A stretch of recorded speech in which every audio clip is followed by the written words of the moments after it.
the Geekiverse show. I'm Josiah. I've got Lauren, Jeff, and Pete with me today. We're talking about who the best Joker ever is and whether Jared Leto will be that guy or not. So, who's the best Joker? Mark Hamill. Mark Hamill. Let the good times roll! Well, after that, let's see. We all think Mark Hamill's the best Joker. I think that's a very good point. I think maybe you're wrong, but still, we need to talk this out and flesh this out a little bit. All of this started a few months back when Jeff posted something on social media saying that he thinks Jared Leto will be the greatest Joker to date. Live action. Live action Joker. You can't talk about Mark Hamill ever. Okay. Ever. We'll talk. So, Jeff, why do you think Jared Leto in the upcoming Suicide Squad movie is going to be the greatest live action Joker yet? I can see her out of the corner of my eye just glaring at me right now. What are you talking about, Jeff? Well, for one, it's the acting pedigree of Jared Leto. Between movies like Dallas Buyers Club, then Red Line, American Psycho, Requiem for a Dream, the guy is a fantastic actor. And I've always been curious to see what he could have been like if he had never pursued 30 Seconds to Mars. If he had just dedicated his whole life to acting, I think he would be one of the greatest actors in the business today. Secondly, I know we've only seen it for a couple seconds in the Suicide trailer.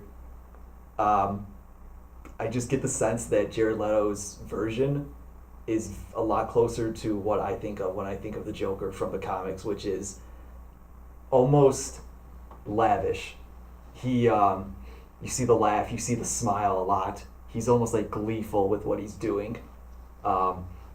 He really doesn't care. He's psychotic. Yeah. Like this, I think Jared portrays, and you've seen the posts online, you know, he's the psycho. Heath Ledger was the anarchist. Mm-hmm. Jack Nicholson was the mob boss. There's a few other spins on that.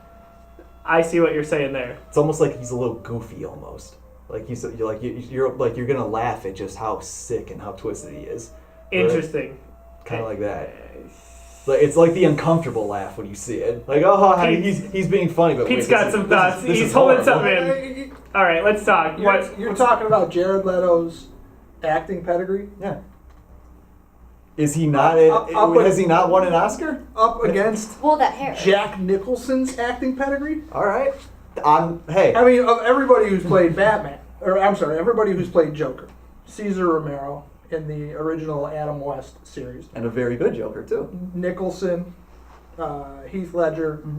There is no acting pedigree as good as Jack Nicholson. Now, I almost think this is an unanswerable question. And that's why we're here. Because every one of them played it so completely differently, and every one of them was fantastic doing it. Absolutely. Spectacular.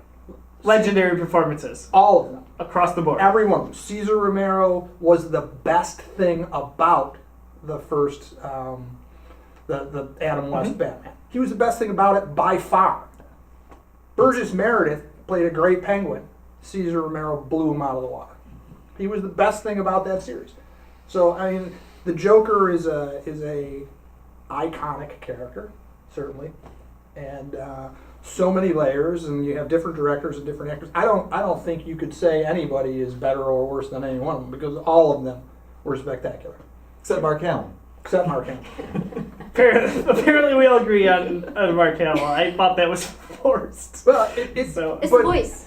You know, you It's can't. the voice. Right. It's that he's laugh. a voice. He's a much better voice actor than he actually is. Mm-hmm. I would actually regular like actor. to see Mark Hamill with the makeup. Maybe 20 years ago, yeah. But if it was 20 years ago, I feel that Mark Hamill would have been able to do the facial expressions. He did the animated Batman series in the early 90s. So, you know, that if that puts a time frame on it for you. And he will soon be coming back in one of DC's animated features. Yes. Of The Killing Joke, no less, one of the most iconic That will stories in be the Batman mythos. interesting. That might be intense. Yeah, it's going to be very I would intense. say it will be intense. I if mean, you know you that can't. story. Hamill's a guy that you can't. He's tough to compare Mm-hmm. when it comes to voice acting. You know, there isn't people that voice cartoon characters better than Mark Hamill. He's got a million voices, and he does a fantastic job with it. Ooh, Family Guy. No, it's Mark Hamill. I'm just joking. It's Mark Hamill. I mean, if we're comparing the Joker with Stewie here, we've got a whole other podcast on our hands. And that's just ridiculous. I'm not sure we can handle that truth, eh? So, I don't know about Leto here. From the very small footage we've seen, and I can't help but wonder if he'll appear in Batman vs. Superman coming up. I think they're setting that up for a brief cameo. Yeah, nothing more than that. I agree. They already have. There's a big cast of They them. already may be adding too much into Dawn of Justice, to be perfectly honest. There's a lot going on there. Or as I always say, there's a lot to unpack there, right? So, Leto... But by the same token, they are, like Batman is doing a cameo, I think, not a full-blown part in the Suicide Squad. That's correct. You know, yes. It isn't going to be about him. It's going to be about them, which is, like... Yeah. It's, I don't know. I don't know what to expect. Can we talk about the trailer for Batman vs. Superman, or is this not the time for that? Yeah, we can tie it in. It needs the Joker, man. It needs Leto. I'm not sold on it at all. It needs less Superman. This is really a Superman sequel, right? At its core, it's supposed to be, but I don't know. I with the trailers, obviously we're all going to see this movie. It looks good, but this is going to good sound is subjective. I'm not saying it great. doesn't even really look good to me. Like I'm of course going to go see it, but I'm not excited about it. And if you snuck the Joker in there, I'd probably be a little bit more excited. I think we know everything about this movie in a way too. I feel like Suicide Squad was the same way when they're releasing the pictures. Those are not getting to market without them taking their own Snapchats and Instagram photos and getting those out there. Well, and Leto was a master of that. Yeah. Like, the reason that people are excited about the Suicide Squad, which is months off, is because he was on board with the social media on the front side of this when he was just getting into character and he was the master of just the sneaky little shots on I don't know if it was Instagram or Twitter. Yeah, but all the above. Master at it. Yeah, absolutely. It's good marketing. Jack Nicholson can't do that. And you know what? Mark Hamill can. Yes, he can, yes. He's posted pictures of himself as the Alec Guinness version of Luke Skywalker, with the beard and the robes and all that. Mm-hmm. What about Heath? So Lauren's clearly upset here that Heath's not getting enough love. Yes, because I thought that Heath, in all honesty, he was probably one of my favorites. He was done completely different, obviously, from all the other Jokers too, but I thought that was a much more interesting Joker for me personally. We've all talked about this before. That Nolan trilogy is one of the more dark. Not the first time, but really it delves into the darkness a little bit more. And Gritty. Gritty is a good term for it. And that's what put. But I think that's what Leto brings to the table too. Is I think the direction they went is dark, gritty. Like that's what you like. That's what you like about it. Oh, it's going to be. It bugs you. I'm not right. Like it's disturbing. Like it is disturbing. And Heath Ledger was disturbing too. Like he was deep psychotic. Yeah. The way he went to that role, you've read the stories, right? But whereas Ledger's Joker is, disturbing, Leto's is going to be also outlandish. Ledger's Joker was very reserved. Like this is gonna sound dumb, but like I could see like Heath Ledger's Joker walking around outside. Or, like, I don't know if I could see Leto's. Yeah, Leto's is going to be walking around outside. It's gonna like, be Heath, the way that he played his Joker made me feel like that could be something that's happening in my town. Where when I look at Leto, it's like, yeah, that's going to be crazy. But, like, there's something that you said, too. It's just, like, goofy enough. The way I look at it is this. Leto's Joker is going to be more comic booky. Yes. And, like Jeff mentioned, and Heath Ledger's is what Lauren said, if you will, maybe as realistic as we can talk here, more realistic. Because those movies were, it's not about having superpowers or anyone in space or having a mystical magic like the Force, you know what I'm saying? Like, those were... They're grounded. A level of realism. They're grounded in realism. Like, this is, this could happen in New York City, our favorite place to destroy in America. And that's always been one of the things that appealed to me about Batman, is it's not a super power thing. Correct. It's not. It's a bunch of lunatics. It's about larger than life characters who are human beings. Exactly. They're not loaded with superpowers and stuff like that. Totally agree. I think when it comes down to it, Heath Ledger made me love Batman, and that's saying a lot. Because I've loved all of this stuff for a long time. Whether it's we talk geek lore, you name it, comic books, video games, that brought me to Batman, and I think a lot of people to Batman. And whether it has is that your age? Maybe. When did the first Possibly. When did the first Michael Keaton Batman come out? Was Sure. that 89? I want to say it was 89. All right. So Yeah, we wouldn't have been how old were you? we weren't Negative born yet. The three of us are 1990 kids. Yeah. So like if you have the same conversation right now. Who's the best Batman of all? Was it Christian Bale? Yeah, you think? See, I 100%. disagree with that. I like Christian Who Bale. do you think? I think it's Michael Keaton for live action at least. Yeah, I love Kevin Conroy though for the voice. Oh yeah, For the Kevin voice. Conroy from And the you know Arkham me, games. I'm a huge animation fan, so Totally. that's a little bit closer to my heart than with most people. Totally. That's interesting. I loved. I'd have a tough time picking between the two, Christian Bale and Michael Keaton. Mm-hmm. George Clooney, Yeah. go Yeah, away. What about Val Kilmer? Val Kilmer. I'm glad we can eliminate that early. Just forget the whole and movie quite success. honestly, everything I've seen of Ben Affleck, bye-bye. Ben Affleck, I can't eat. Like he does. I don't know. When I look at Ben Affleck, I don't see Batman. He's too old. When I look at It's Christian not Bale, respectable. when I look at Christian Bale, I see Batman. Yeah, the Batman voice drove me crazy though. Like Of course. it drove me crazy. It grated on me. And What are you talking about, Pete? I don't know. I thought that Michael Keaton was much more true to the comic book of it. Okay. Like I thought Christopher Nolan was trying real hard to make it much more it could happen in my town, realistic kind of stuff. And I've always felt like, despite the fact that it's real people, not superpowered people, it's I don't think Christopher Nolan's thing was comic booky enough. No. And that's how I felt about the new Fantastic Four, was that they took all the comic book out of it and tried to make it a sci-fi movie. I can see that. And don't get me wrong, I thoroughly enjoyed the Christopher Nolan stuff. It just wasn't my favorite of the stuff. I didn't think it was as visually appealing as the Michael Keaton stuff, which was Tim Burton, right? The first one was Tim Burton. Were they the first two Tim Burton, or just the first one? Don't hold us to this. I think it was the first two. First two, yeah. Yeah. How many was Michael Keaton in? 2. Okay, The first 2. Yeah, good question on what it was, but I think it was much more visually appealing. I thought that when I first heard that Michael Keaton was going to play Batman, I was like, what? This is the guy that had just come off. Oh yeah, we had the same Probably reaction. none of you obviously. have ever seen this. Yeah. Shut up. I was already out of college for a lot of years by then. I remember going, Mom, why is Michael Keaton playing Batman?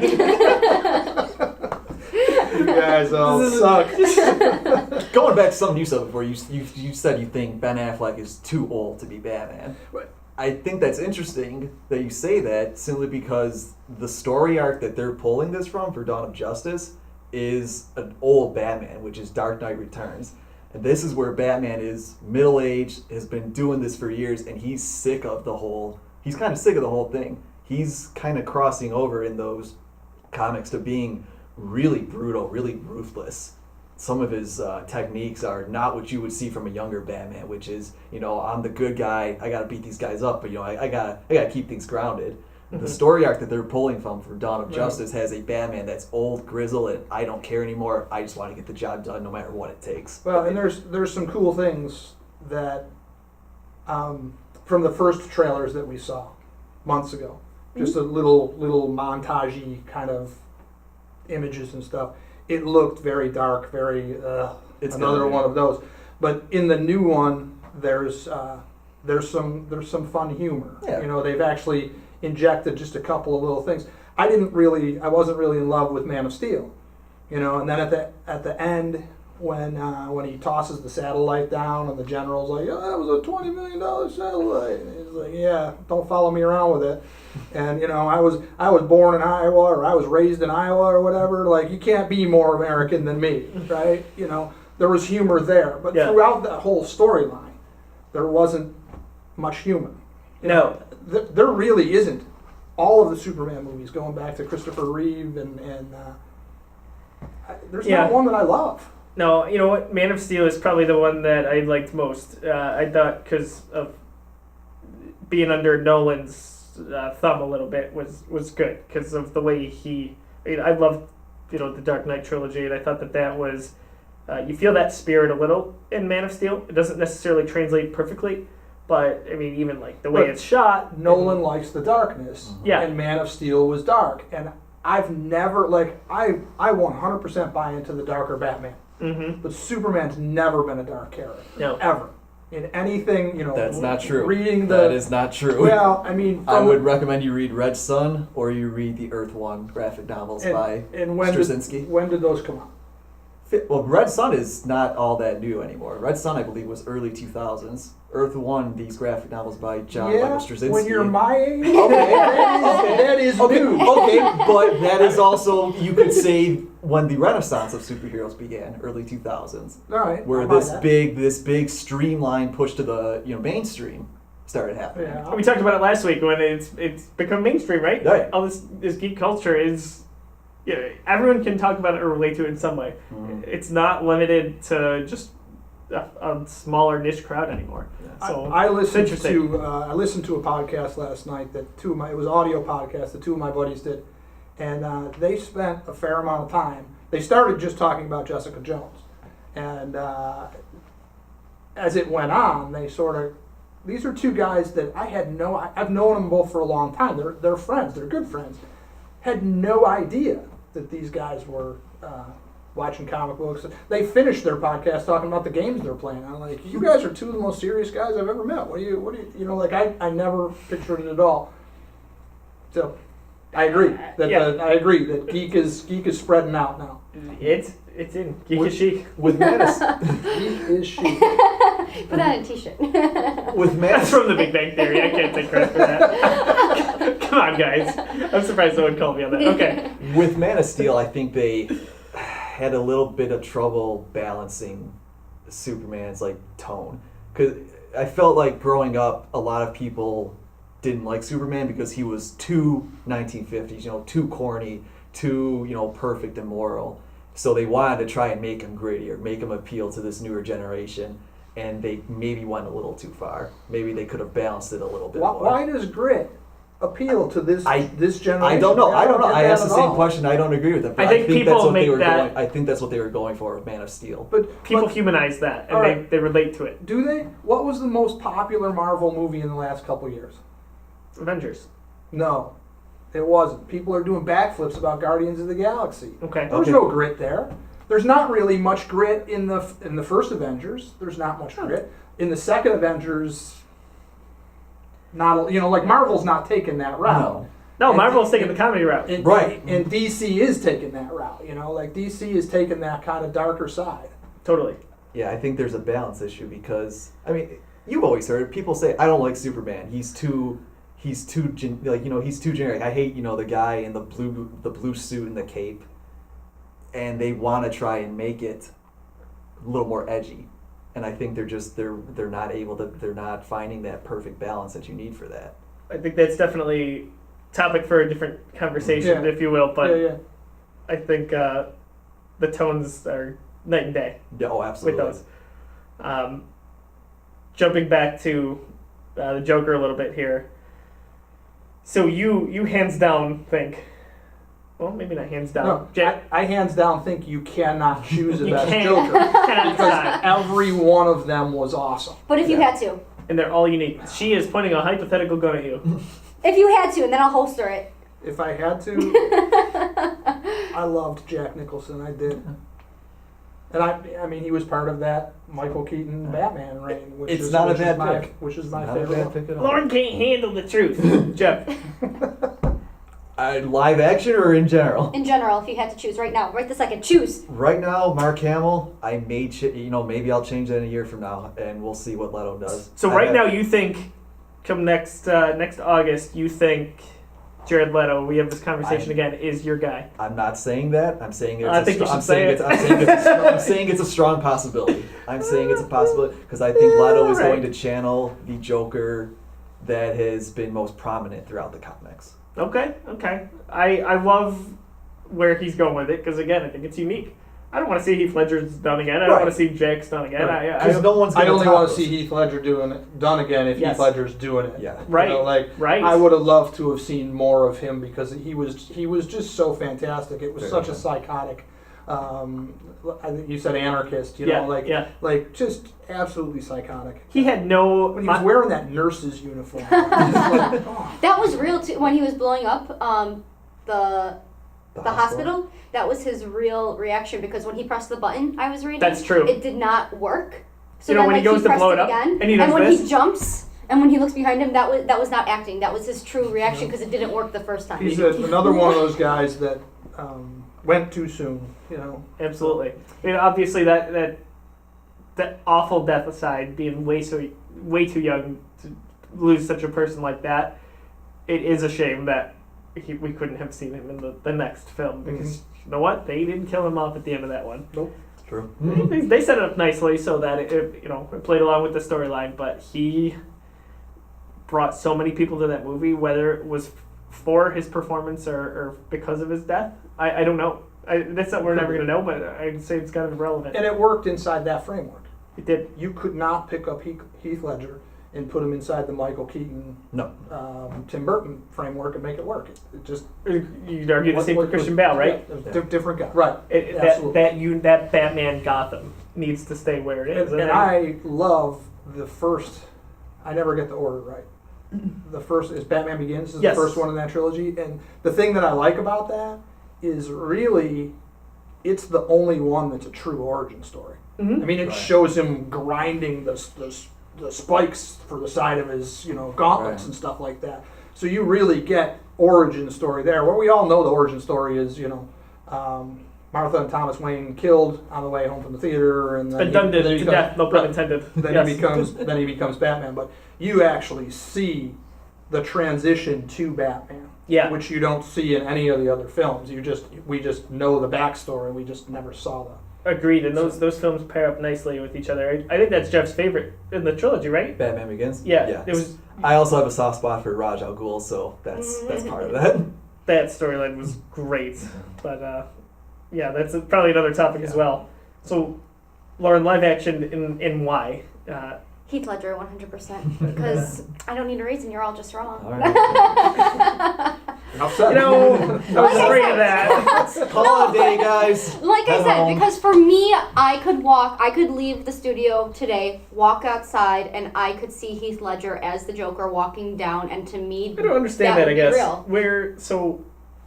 It begs a lot of questions. I guess if you walk outside, you see someone dressed like that. Because he did it in such a real way, as opposed to. Okay, so you're saying. Okay, it feels most realistic, if you will. Okay. Like, I feel like I could have lived in that Gotham, and it wouldn't have been necessarily cartoony or comic booky or anything. I feel like that which isn't right or wrong, because either way. And there's some super silliness in the Michael Keaton one where, like the bad guys are dancing around wearing the costumes and the guns that go bang and stuff like that.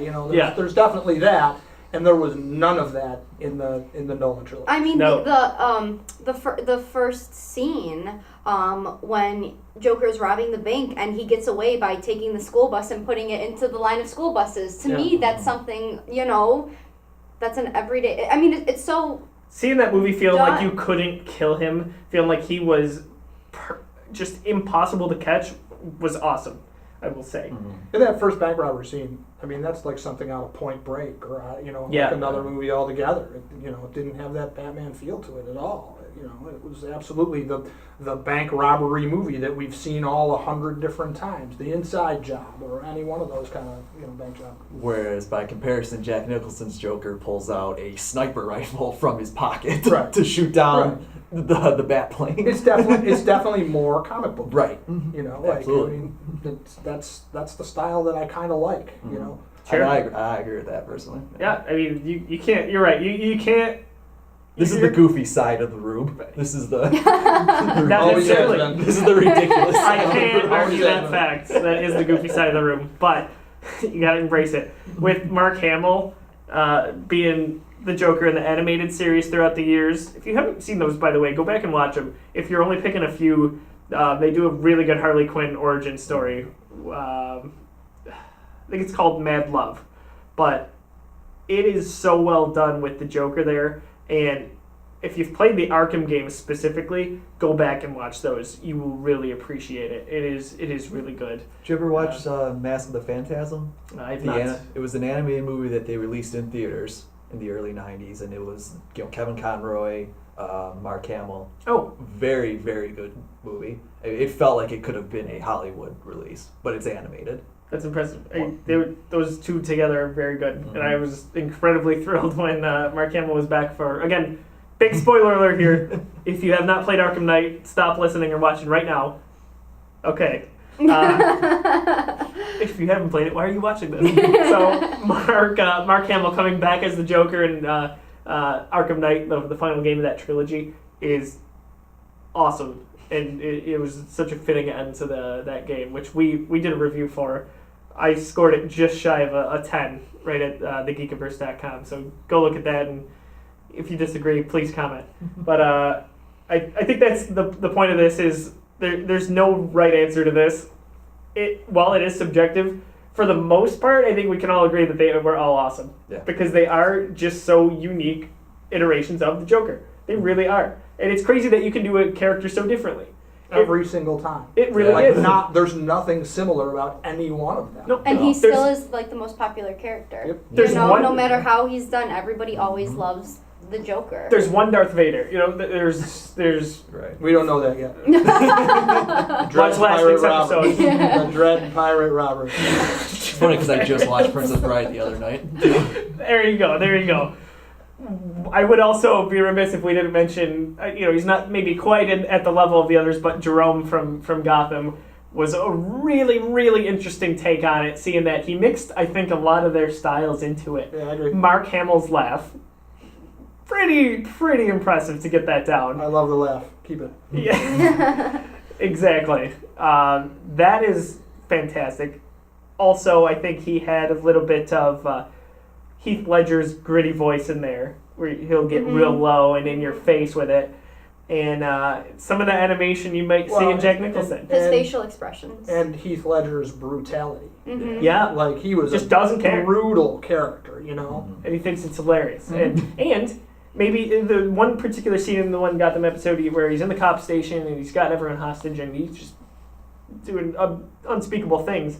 He's laughing like I imagine Jared Leto is going to laugh in the upcoming Suicide Squad.